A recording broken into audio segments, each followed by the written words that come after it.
Good morning. It's great to be here. You know, one of the protective factors is social and emotional intelligence, which a lot of that just has to do with knowing how we're feeling and what we need. And I'd just be interested right now to hear just some words about how you're feeling. Do you mind just if we started out that way? Just how are you feeling? Inspired. Inspired. Great. That's yeah. Energized. Energized. Hopeful. Hopeful. Informed. Informed. Yep. Blessed. Blessed. Get some people feeling blessed. Grateful. Thankful. Oh, grateful. Yep. You have to forgive my old ears here. You don't get 16 grandkids without going a little deaf. You know. Yeah. Challenged. Challenged. Yeah. Challenged. Good. Other feelings. So again, just in terms of social and emotional intelligence, just learning to check in. You know, we start every staff meeting at Catholic Community Services now by asking people to just go around and talking, just saying, just briefly like this, how are you feeling? And we ask people to report in on like what's a goal for today, kind of getting that focus on, you know, really here to accomplish something. And then if you needed help, who could you ask for help? And it just starts to set this sense of, yeah, I've got feelings and I'm aware of them, and if I can just publish them, and if I can think about what are my challenges, what am I up to today, and then just realize we are a better resource sometimes than we realize, and if we can just be thinking about what our needs are. I've started to there's lots of ways to think about our needs, but for myself personally, I didn't grow up being encouraged to think about what I needed. And so I just use the old Maslow's hierarchy of needs. You know, do I have any physiological needs? It was funny, Laura was at the speaker this morning when she talked about not going to the bathroom. I used to not go to the bathroom. It was funny. You know, it was like I would hold it. And I was just thinking, you know, the physiological needs, the needs for a break, the needs for water, the safety needs, but oftentimes what it is it's not so much, I hope for most of us in our settings, of physical safety, but emotional safety and moral safety. You know, am I feeling like I can be my authentic self here? Sometimes that's a difficult place. And then in my place of work, or it could even be at home or in my community, that sense of belonging. Do I feel like love? Do I feel connected here? And what makes that so or what doesn't? And then the esteem needs. She talked about sometimes the sense of, are we doing any good? Are we making a difference? And then in the meetings themselves, are there opportunities that we have to, it's not just self-esteem, but I think we all long for and are hungry for and need the esteem of others.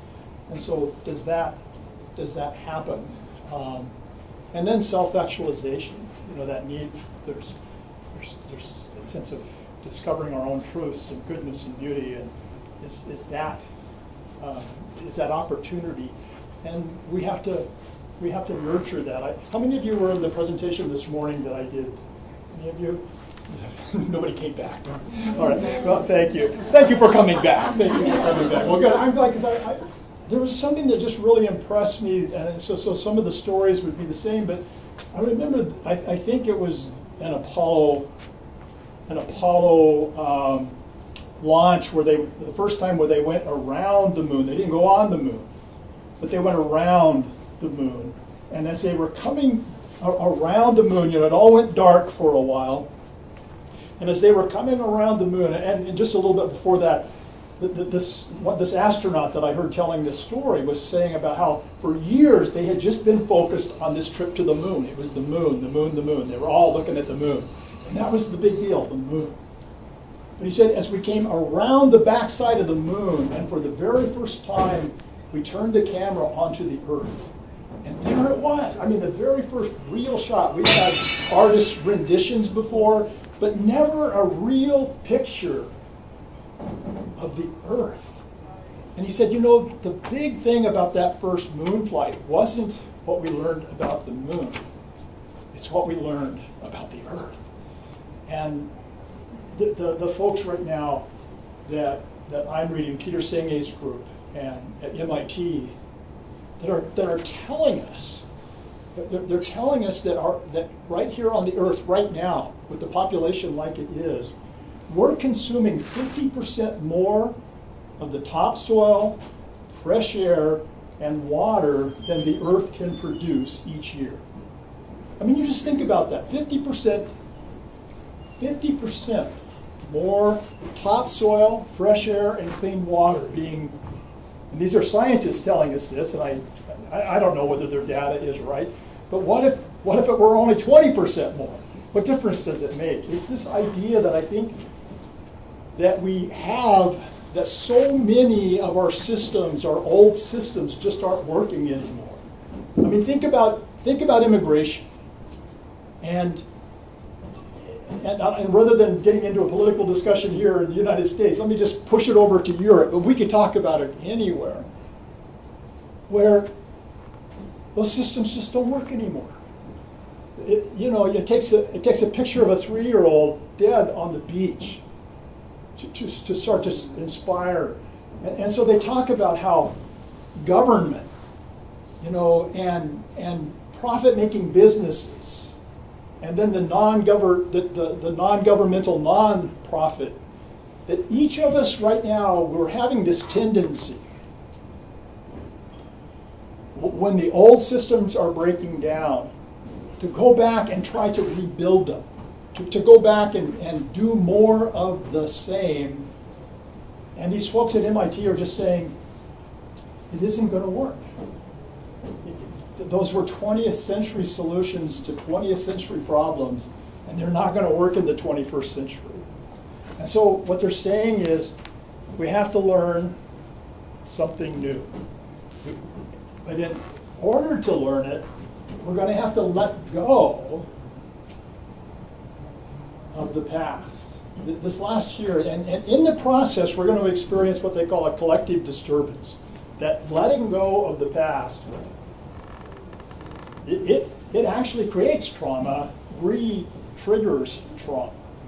In a very just personal way for us at Catholic Community Services, for years, we've operated sheltered workshops for adults with intellectual disabilities. And any of you that know the business right now just know, sheltered workshops, it was a 20th century solution. 21st century solution, I mean, the advocates, none of us who are really in it really think sheltered workshops are going to be around a whole lot longer. And so we made the decision last year, we had 100 people working in our sheltered workshops, and we closed them all last year, because what we found was we couldn't operate the sheltered workshops and build community-based supported employment at the same time. We kept trying and trying and trying. And we finally realized we had to let go of our sheltered workshops. And so 100 adults with intellectual disabilities who for years had a place to come and do meaningful work every day didn't have that anymore. And many of them were living with parents, older parents. The adults we were serving anywhere from 21 to 50, 60 years old, and their parents oftentimes were the ones that were dropping them off and picking them up, and now they didn't have a place. And oh man, it was awful. It was, we're still reeling from that, and we tried to do the best we could to manage that transition. Our commitment was that everyone would land on their feet, all 54 of our employees and all 100 of the people. And but letting go to let something else emerge. MIT has created this thing they call ULab. And ULab, if it's free, if you want to get on it, I've just found it a wonderful, wonderful resource. It's a resource, and when I first got on it, there were 20,000 people around the world joining in ULAB. I got on it last week, there were 45,000 people, China, India, just all over Europe, Russia, people all over the world. And with the technology the way it is today, each one of us, like my question to you about how are you feeling, they ask us how are we feeling. Everybody just twitters a word, and you can see it just blows up on the screen, you know, the words that people are saying the most get big and just keep getting bigger and bigger. But it's interesting to me because there is this tension. There's a lot of words up there like tired and fearful and pessimistic and struggling, and yet there's these other words up there too, like more what I heard here today of being inspired and optimistic.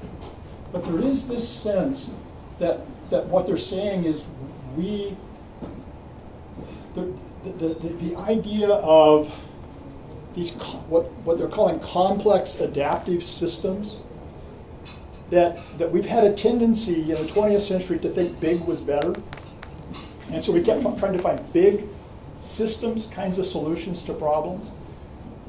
But the sense of it now and what this whole technology is set up is to get small, you know, like people need to figure it out for themselves. Big government isn't really, we can't legislate what we need to have happen. Government control, there is a role for government, but it isn't so much the old regulatory thing. It's more and more going to be an empowerment model. And how do we let go of regulatory when all of us know regulations are important? We need some kind of a level playing field. We need government. But what's the new role? What's going to be let go of and what's going to emerge? The private business sector, they're looking for a niche. You know, they're looking for a niche to make a profit. But frankly, a lot of what's needed right now isn't another commodity. We don't need, that's not what's missing. We're already consuming 50% more than we can replace. We've got to slow down consumption. Well, what does that mean for an economy? I mean, it's all across the world now. You know, socialism, communism, we've still got people calling themselves that. But capitalism it rules everywhere. Look at China, look at Russia, look at every place, you know.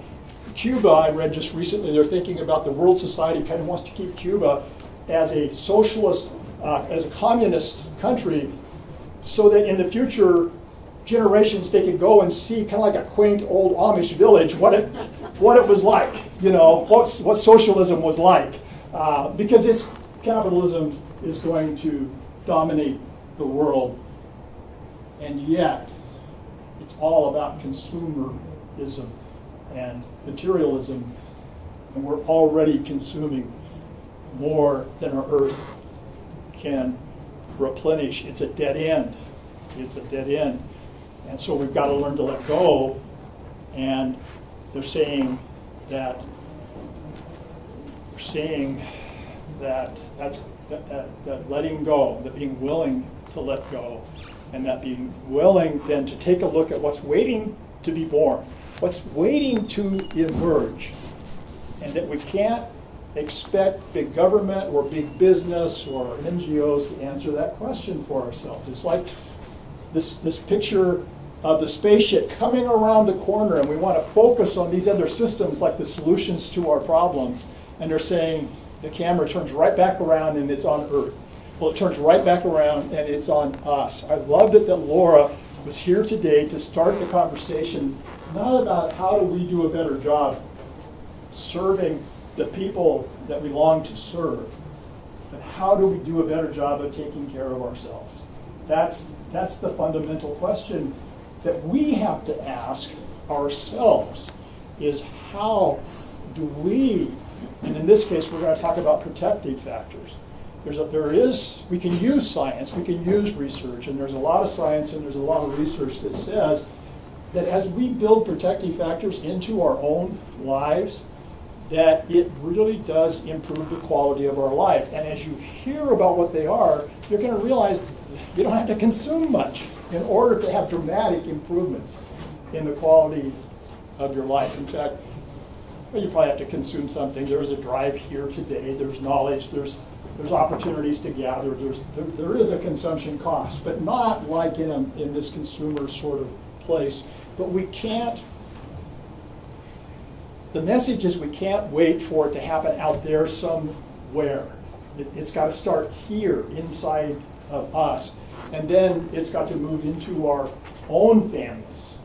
As we build protective factors into our own lives, then we have to be asking ourselves, well, what can I do to be a champion for building protective factors in my family's life?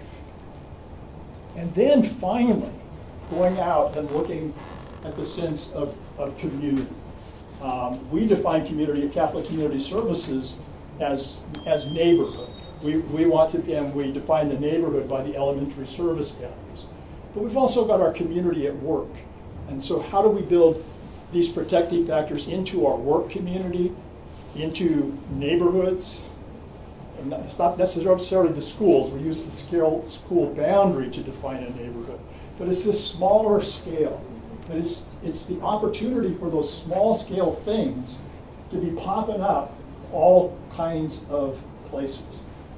So part of what I'm going to encourage us to do today is to have a conversation, because I think it's out of conversation that we begin to get insights about what it is that we need to let go of. And what is it that we want to let go of, really?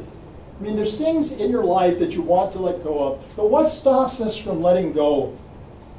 What are some things? What are some things that stop you from letting go of stuff that, you know, if you're like me, that you're doing stuff that isn't producing the results that you want, but you keep doing it, right? So what are some of the things that keep us from really letting go?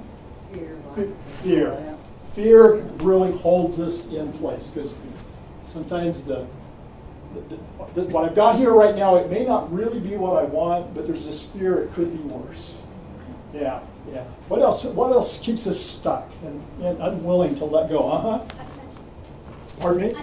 Attachments. We are attached to things. Sometimes good attachments, healthy attachments. Sometimes we're attached to things that aren't so good, that aren't so healthy. What else? What else keeps you stuck? Control. Yeah, we want to have a certain level of control. So part of the thing I love about the protective factors is that our whole social service system, it was designed in my experience, reflecting on it now for over 40 years. There's some design flaws that were built in, not because anybody wanted to, but again, it's this old 20th century kind of thinking. But the early framers of it really believed a couple things that turned out to be wrong. The first thing they believed was that not too many people would want publicly funded social services. There was an attitude that it'd just be a few people, relatively few people. And the second thing they believed is that most people who needed something would just need one thing. And so we designed a system that was never funded well enough in the first place, because when they opened the doors, lots of people actually needed and wanted help. And then what we found out was that most of the people actually needed lots of things. We talked about housing this morning. We talk about food insecurity. We talk about kids not being ready to succeed in school. We talk about retraining for new jobs in a new economy. I mean, there's just so many things that people want, and yet we haven't been able. We've got a system that's set up in silos that doesn't oftentimes, and we're starting to get through that right now with the idea of collective impact. This whole workshop today is about how do we learn to think collectively, to let go. And it is so scary. I found myself this morning. I started saying about 3 or 4 years ago that safe, stable, nurturing relationships, that's the key social determinant of health, of success at school, and of prosperity, financial prosperity. And I knew, because this wonderful opportunity I've had to work with Harvard, that Harvard, and everybody was kind of backing me up on that, so I could say it real loud. Well, there was just this little part of me today when I heard Silas saying it that was going, no, wait a minute. I said that. You know, it's like my ego is like, I want to be the one saying that. You know, well, all right. Is that really what I want, though? Sure, I have that part of me that wants to be the one, right? It's kind of like when I got married, the two shall become one, and I thought I would be the one. And then my wife said, no, I'm the one. And so that's another story for another time. But there is that part of us, you know, that I think most of us, like I'll just speak for myself, I want to let it die. I want to let go of it. I want to be a part of collective impact. I really want to just work for the common good. And I get scared. If we don't get the attention, will we not get the resources? You know, Fear of failure. Huh? Fear of failure. Fear of failure. Taking on a big thing and failing. Yeah, there's all of that. So that's a big part of this, bringing it down, and that these protective factors, well, I started to say, the other part of the current system, it really is, in my opinion, the majority of the focus has been on disease, disability, and dysfunction. And so it's all about risk factors, but risk of what? Risk of disease, disability, and dysfunction. Probably 90% of the funding, if you traced it back somewhere. And so the message out there to the community is, just thinking about children, if you're a part of a system where the concern is preventing disease, disability, and dysfunction, and you're focusing on me as a parent, then you must think that you need to protect my children from me. Now, how many of us would sign up to go to that class voluntarily, where you're going to come? I mean, and we don't mean to sound that way, but we do end up sounding that way sometimes. And so part of the protective factors, there is disease, disability, and dysfunction, all right? But we want to rebalance the system so that we're putting more and more resources in promoting opportunity and less in treating disease, disability, and dysfunction. And so that's a part of the challenge, is that we have to start to see ourselves as, in the protective factors, that they're good for all of us. It isn't, oh, you need the protective factors. It's that we need the protective factors. And I have to have legitimate stories about how I'm applying them in my own life, and I'm growing because of the protective factors, and how now that I've shared it with my daughters and my grandkids, that I start to see these wonderful results with my daughters and my grandkids. And then when I step out into the neighborhood, I start, and it's my neighborhood, not somebody else's neighborhood. I go into my neighborhood. Then my voice starts to sound authentic. It isn't because I work for a government program that's coming in to save us. I'm not here to sell you anything to make a profit. I'm here because I really believe loving relationships are the key to having a good life, and I want that for myself, and I want it for my family, and I want it for my community. And so I'm going to invest it. And there's science that tells us if you work on promoting these 5 key protective factors that everybody needs, that's where we're going to get the biggest return on our investment. I want to show you a little video from Harvard University, and one of the things that they do a lot of great work at Harvard on the Center on the Developing Child with all this brain research. Dr. Shonkoff and I have had a few conversations about they're still too focused on disease, disability, and dysfunction, that they're not focused enough, in my view. But nevertheless, so you're going to see that, but I want you to listen in the video, because there's some things, it's an animated video, but he makes the point that safe, stable, nurturing relationships, that is the key. If you listen, you'll hear him say that. He's the head of the Center for the Developing Child at Harvard University. You'll also hear him talk about toxic stress. There is no official definition of toxic stress, the way they talk about it here, are in my view, are the symptoms of toxic stress, not the cause of toxic stress. So you'll have to look past that a little bit. But one of the animation things that I think that they did that's really good is they start to build a bridge that people get held back by toxic stress, and the community coming together and building a bridge so that you can move forward. And I think that part of it is the building blocks for the bridge. What I'd like you to imagine are the protective factors.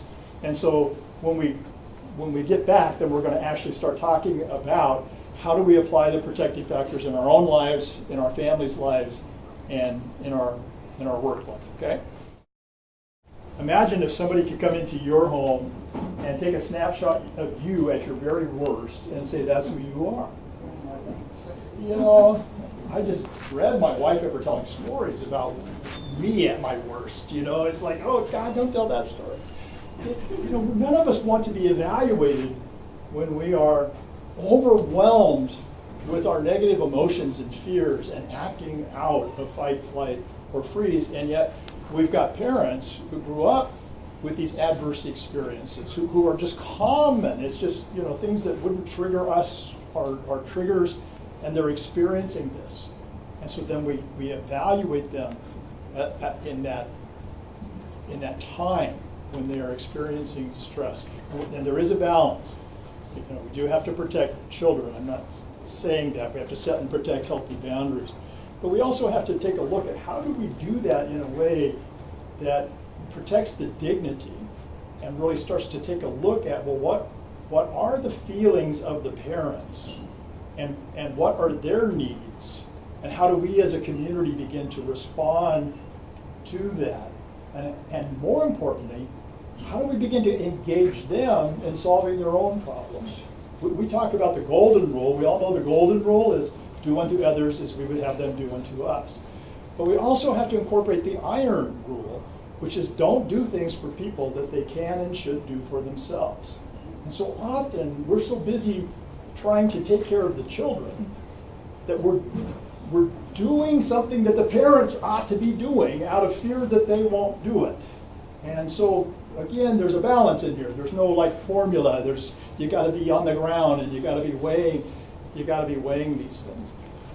But the wonderful thing for me, at least, about the protective factors is it takes it out of a conversation about treatment or intervention or even prevention of disease, dysfunction, and disability. And it puts it into a conversation that's about promoting these protective factors that strengthen families and build our community. And when we live in families and communities that are strong in protective factors, what the research says is it does build resiliency in the sense of all of a sudden, if you think about toxic stress, one way to think about it that's just sort of common sense, I think, is if my internal resources and my external supports seem to be adequate to face whatever adversity or whatever challenges are coming at me, well then the stress level's healthy. It's then, oh, like this is a challenge. This is going to be hard, but I can do it. We can do it. You know, I've got the support. I'm going to be able to make it. But when whatever the challenge is feels like it's going to overwhelm my personal and my community resources, well then it's no longer, and if the stakes are high, I'm going to lose my kids, I'm going to lose my home, whatever it might be, the stress can become toxic and at that point debilitating. So this is an approach that we can all use. So the protective factors. So let me just kind of run through them. You've got a handout that will tell you a lot more about them. If you go to there's a Strengthening Families website, and it's at the Center for the Study of Social Policy in Washington, D.C. The Center for the Study of Social Policy. They've got more than you ever want to know about protective factors on that website. So this is just one of the pieces that we use, and we have others as well. But just to run through it really quickly, and I rearranged them in this order because I think the order makes a difference. I think the order is really important. The key in our way of thinking, the key is safe, stable, nurturing relationships. Another way, they call it social connection. That everything else is built upon that. Safe, stable, nurturing relationships. We just know as your relationships improve, I don't know, there's all kinds of scientific research, your health improves. You just know that if your relationship's going down, it's hard to have a good mood, it's hard to have energy, it's, there's a tendency, well, Laura said it this morning, to consume things that we really shouldn't be consuming. And so as our relationships and our social connections get stronger, well, we start to feel like, well, I not only have internal resources, my external resources, the stress goes down, and then there's just a natural tendency to be more active. And if I'm a little more active, that starts to bring my mood up even more. And then I'm less tempted to eat stuff that I know isn't good for me. And we talked about one of the things that Laura again talked about this morning in the opening session was we don't get enough sleep when we're all stressed out. And so all of a sudden now I'm getting a good night's sleep. So just imagine, my relationships are where it all starts. And as my relationships improve, then my health improves. And then what happens is I'm in a better place to learn. All of a sudden I can start learning new knowledge and skills. And then if you put that all together, all of a sudden there's opportunities for employment. There's opportunities for other things that might actually start to affect poverty. So in the recovery community, Uh-huh. they don't have social connections. Often their families are considered to be some of the most unsafe people that their children can be around. So now you're dealing with a parent who can't rely on their own family. They can't use their ex-friends because their ex-friends are all users. Then they go into the recovery community. Everybody's trying to get clean and sober, but DHS, for good reason, will not approve any of those people to be around the kids, and they're really isolated. So I see that, I don't know how, this is a huge problem, but I think that they call us normies if you're not in one of the recovery programs. So us normies need to find a way to reach out and build a bigger support system, and I don't know what that looked like. The faith community, parenting groups in the kids' schools, something to build these social connections, because they're not there. Yeah. Well, we're gonna break up into some smaller groups where we'll have an opportunity to talk about that. And part of the idea is the solutions to these things, many of them will emerge right with ourselves. We don't need anybody. Some of them are going to take, we talk about 4 levels of the social ecology. The caregivers, the neighborhood or the community, and then there's, like us in this room, most of us are providers from different sectors, us learning to do collective impact and getting our policies lined up to support each other instead of getting in each other's way. I just, one more thing on that note. Some of us, when our clients leave our program, we're not allowed to maintain any kind of relationship with them because of professional ethics. And so, you've tried to build rapport, and you maybe have spent months, and then when you start out your program, it's see you later, alligator. And who is that designed to protect, do you think? Is that designed to protect the people you serve, or is it designed to protect the agency from lawsuit? I don't think it's been thought through in our current generation, the way that this was set up. I mean, this has been going on for a bazillion years. I think it comes down to funding. There are no funds available for aftercare. And that's been a huge problem for a really long time, because we can't bill for services after a certain length of time. We're not allowed to continue those services or relationships with those clients. Well, and some of our agencies have employee policies that say that outside of work, you can't have contact. I mean, in some cases it protects the client, but in a lot of cases I think it protects the agency, but mostly I think it hasn't been completely thought through, considering the population of people we're working with these days. Right, and it really is back into this mentality that I talked about earlier, which says that the system, by and large, is set up about treatment, intervention, and prevention of disease, disability, and dysfunction. And there's those of us who are healthier, and the idea is we just don't want to get enmeshed over here. And so part of of this 21st century solution that's so difficult is we're dealing with policies and procedures that were based on a 20th century reality. And so some of the policy is just simply going to have to change. We're going to have to begin to take a look at it differently. But part of what I can tell you, you've got different hats that you wear, and you live in a neighborhood somewhere. And part of what we're going to be talking about is, well, if I'm not wearing my professional hat, but what if there were neighborhoods all through our community where neighbors were just getting together as neighbors and talking about how to build protective factors in our own lives, in our family lives, and here in our neighborhood. And so I totally get what you're saying, and there's lots of roadblocks and there's lots of obstacles, and that's why we have to start with ourselves, our own families, our own neighborhoods, and then we can begin to also get together around addressing the policy issues with legislators, city councils, county commissioners, those folks. So let me go through the rest of this. Concrete support in times of need. That's kind of speaks for itself.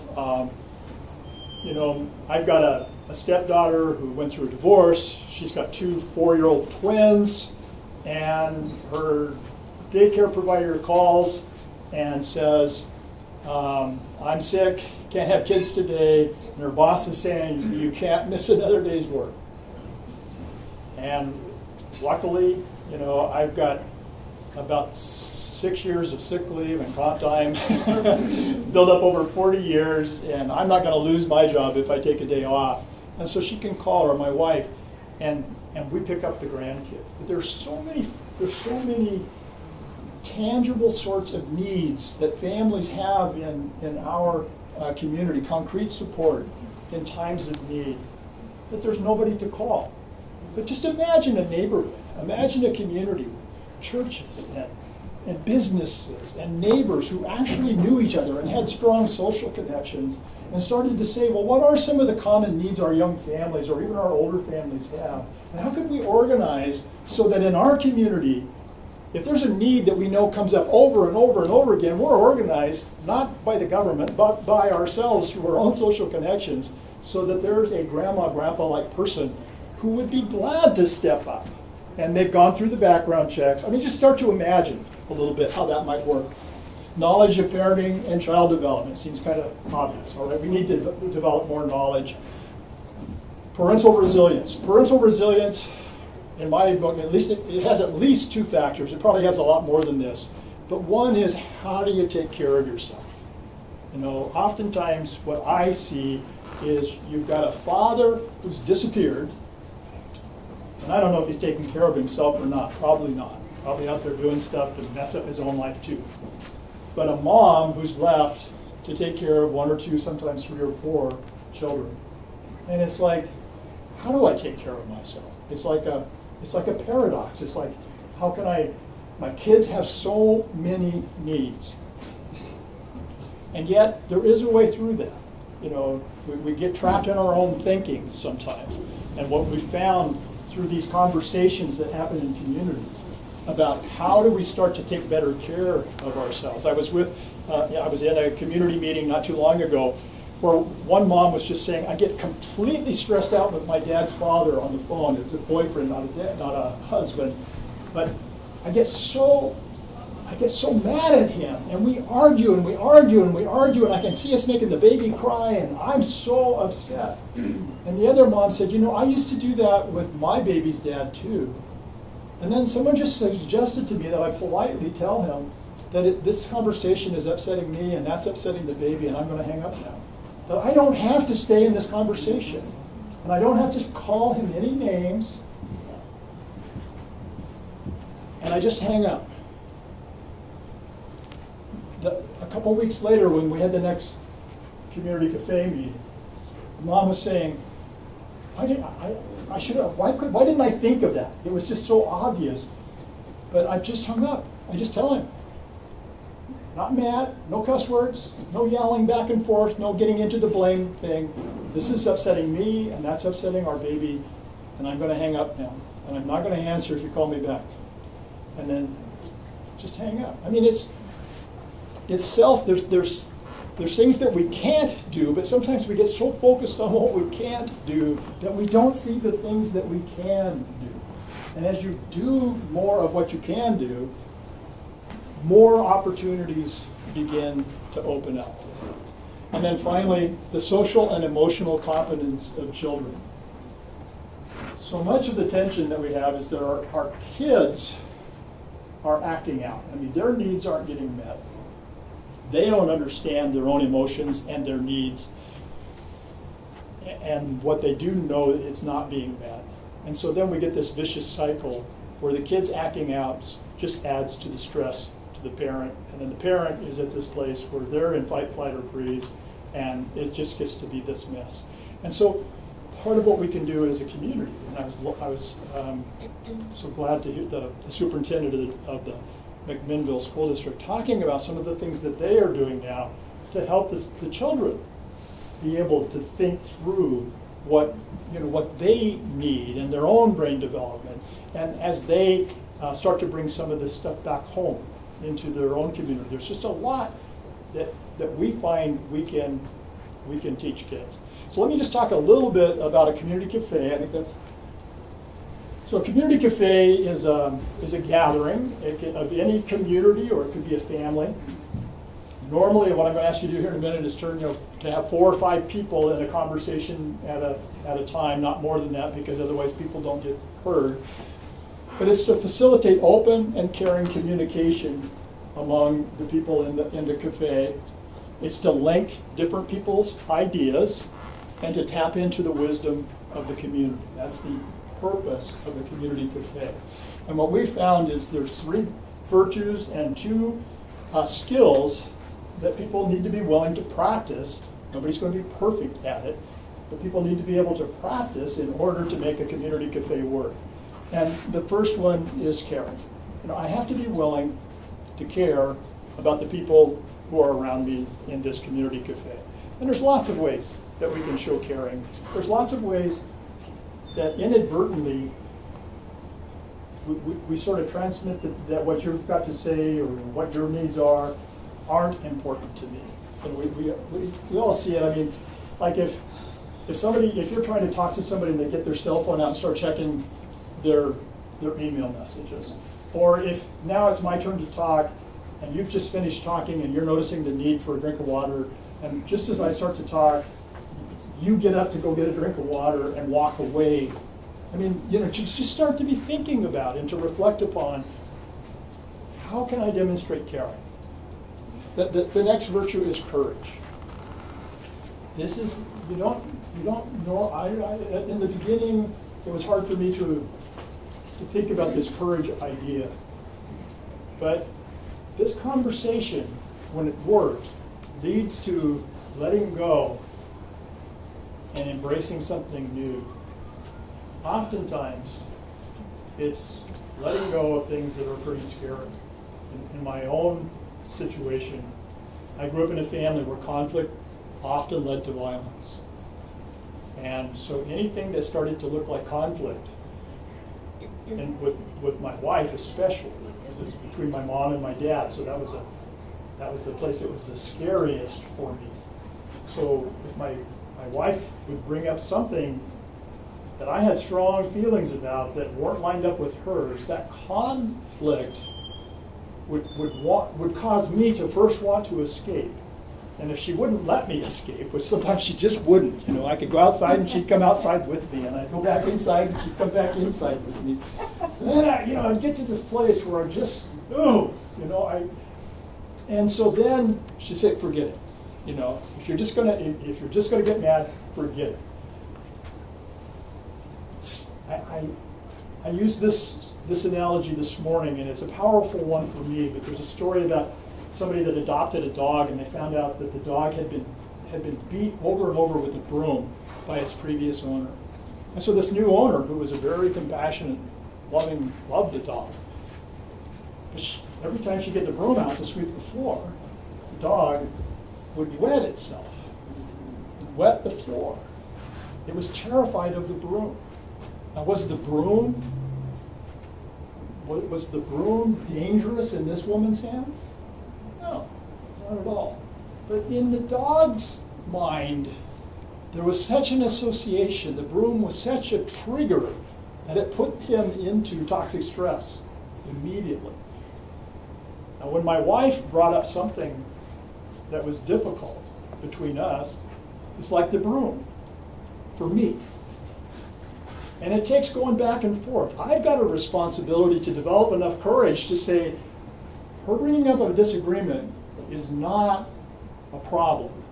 It feels like a problem, but it's not. The broom isn't a problem, this isn't a problem. Having a conflict with me is not a problem.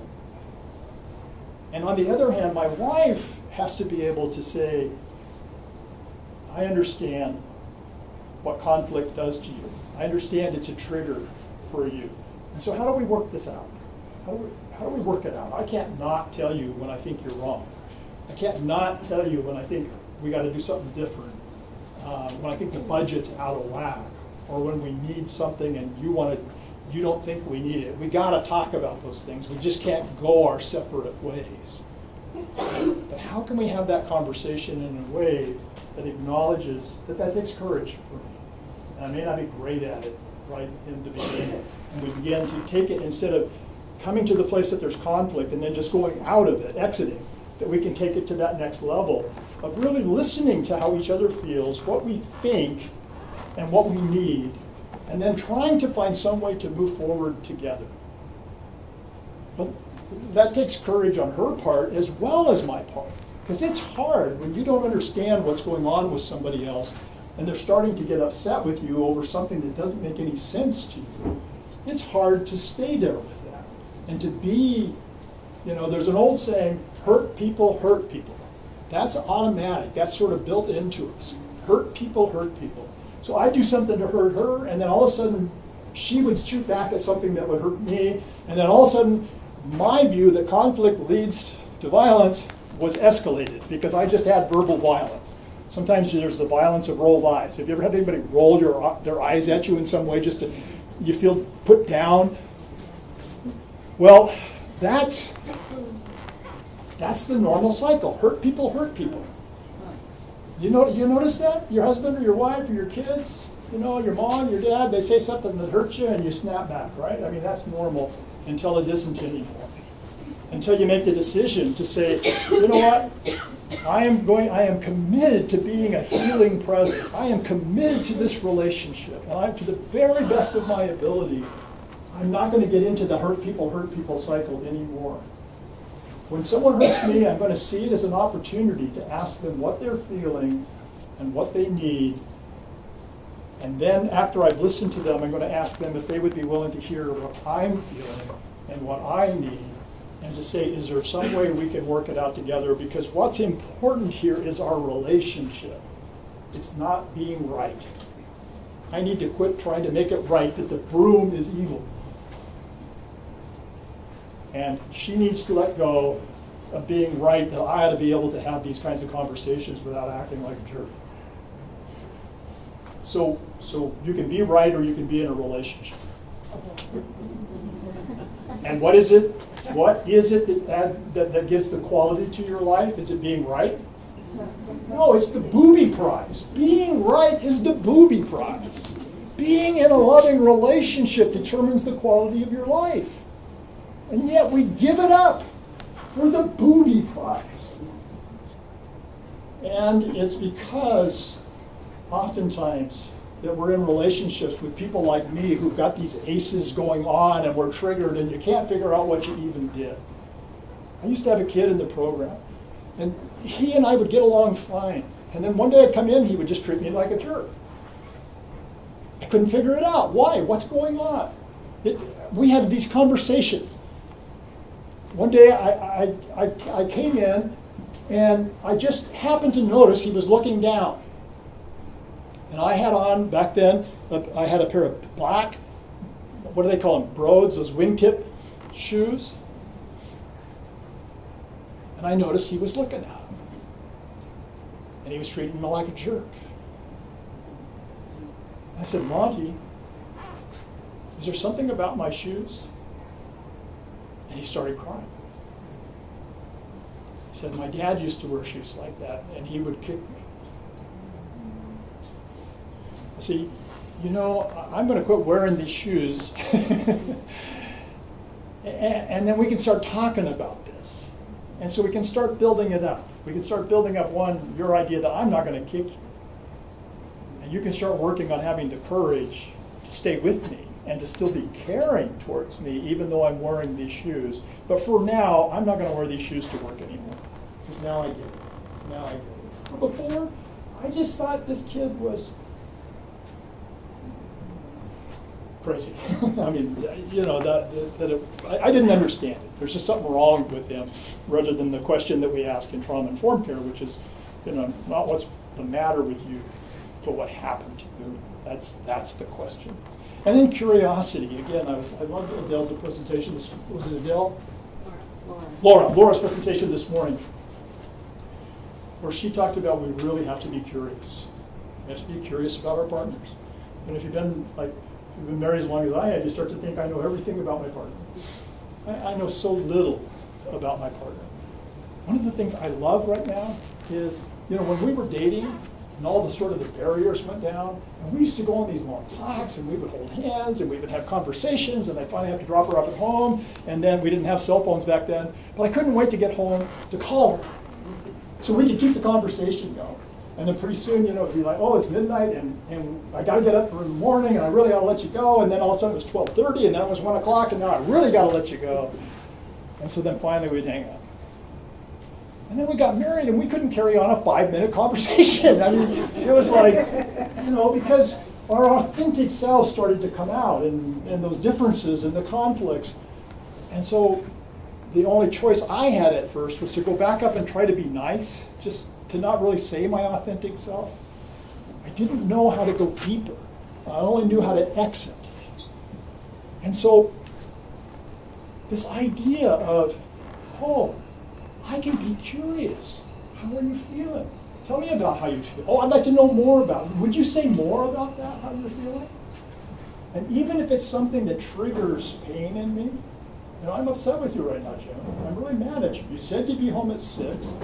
I invited our daughter and the kids over here for a family night, and you get home at 7:30. I am pissed at you. Well, that hurts, right? So now I'm in this place. Hurt people, right? Until they decide not to anymore.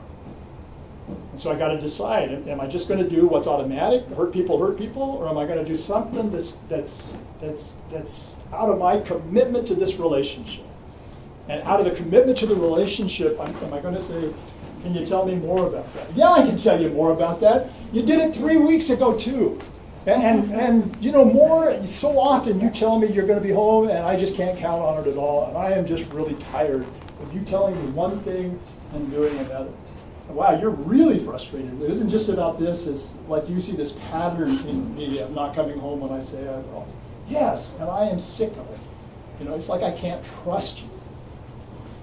So you're really sick of this, and it's really eroding your trust in me as your husband.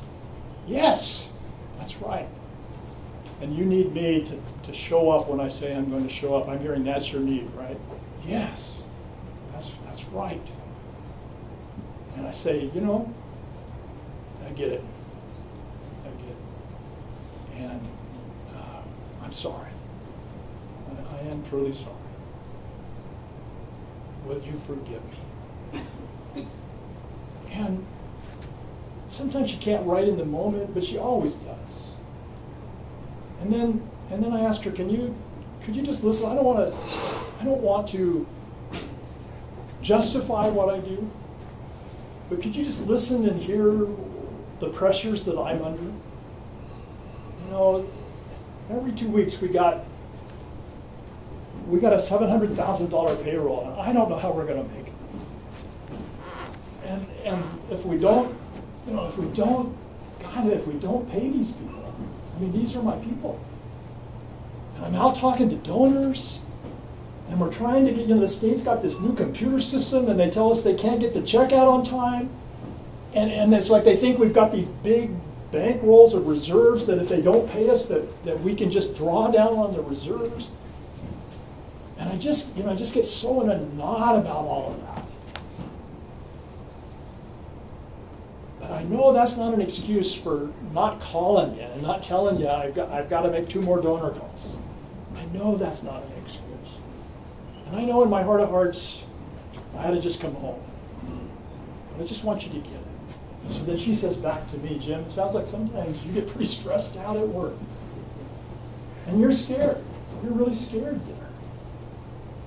And I can understand that. So how do we work this out so I can support you, because I know this job means so much to you. You get so much of your identity and so much of what I'm proud of you is in this work that you do. I don't want to get in the way of that. I want you to come home when you say you're going to come home. And we work it out. And what's happened is, as a result, then we go for walks. And if it's rainy, we get in the car and we drive around. We still have 1 teenager left at home, so it's hard to talk at home. But we're having 2-hour talks. We're having 2-hour talks again. And so the difference that makes in me about being able to come in and not avoid making the donor call. I can just call. I can just make it because I've got this new energy. And it just starts to create a whole different scenario. So the skills, authentic listening. And I think I've already talked about that, but also authentic sharing.